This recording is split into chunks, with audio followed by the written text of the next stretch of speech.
Hey, welcome back to the Mr. Excel netcast. Now, in yesterday's podcast, we developed a macro, actually recorded a macro, that went through, pulled in one CSV file, rearranged a lot of columns, and saved out the CSV file.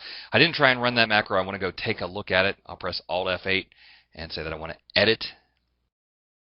And we're looking here for things that are going to cause problems. Figure that we're going to have a different number of rows every day. That's just the nature of this thing. And so we do WORKBOOKS.OPEN. That's going to work out great, provided we always save the file to the same place. Select all cells. We're going to sort, and there's nothing there that's saying that we have a specific number of rows. That's going to be great. We select the entire column and do text to columns. That's going to work as well. And then if you remember, we changed some headings, and I used the end key and then the down arrow key to ride down to the bottom of the range. And because I turned on relative recording, when I did that, that's going to work perfectly as well. Basically, we select from the current selection, that in that case was row 163, up to end XL up. Now, here's where I actually run into problems. At that point then, I had selected one too many rows, and so I want to not say that I want to go 161 rows every time. That's a bad line of code. And so instead, I'm going to go to the previous line and add an offset, one row down, 0 columns over. That will make sure that instead of starting in row 1, basically I press end up and then go down 1. And now I'm able to take away this line of code where I was saying, hey, we're always going to select from A1 to A162. Now, the macro recorder always records our formulas in R1, C1 style. It's a long story, but that's actually better, and it allows the code to work. And so we're good there. Do a lot of scrolling, and in fact, we really don't need those scrolls to appear in the macro. I'm going to delete all of those scrolls. It's crazy how many we get just as I scroll to the top of the window.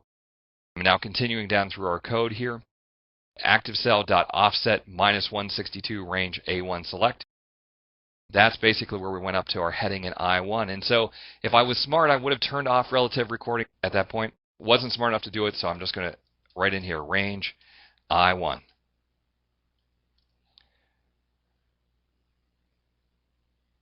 Dot select, and then later on we add the formula. In fact, I'm going to take everything from range I1 down to dot formula R1 C1 and delete that, so we would just simply write the word description. From there, it's going to work out great. We're going to go back and delete the previous 5 columns, activate a column, change directory, and save the file. So at this point, I think that we're going to have something that's going to work fairly well. The one problem is if we don't delete Google Calendar after we import it each day, the file is going to already exist. And so what we can do is add the kill command. The kill command is a great way to delete a file. And I'll just copy this text from the next line. Now, if we try and delete a file that's not there, it's going to give us an error message. So right before that, I'm going to say on error, resume next. This is a crazy error to me. Hey, we're trying to delete the file, and it'll come up and say, I can't delete the file, it's not there. Well, my reaction is great. That's one place where I use on error, resume next, and then on error, go to 0 after that line. So that way, if we would get a different error, we would know that. And actually, I think at this point, with just those few tweaks now, we should have a macro that'll work. Let's just go back here and try and run it. So Alt F8, I'll click Run. Do I want to save the changes? We'll click No. And we should be in good shape. Now, that last warning, when we have a CSV file and save the CSV file and then try and close it, it's going to give us that warning. And so what we can do here is right before we close the file, ActiveWorkbook.close, I'll say Save Changes equals false. By me putting that in the code, the person running the macro each day won't have to answer that question. It's admittedly a confusing question. Okay, so there we have it. It took 2 days to solve this problem. Yesterday we recorded the macro. We're very careful, but then you always have to go through your recorded macro and look for things where it hard-coded the number of rows, because we can never count on how many rows we're going to have each day.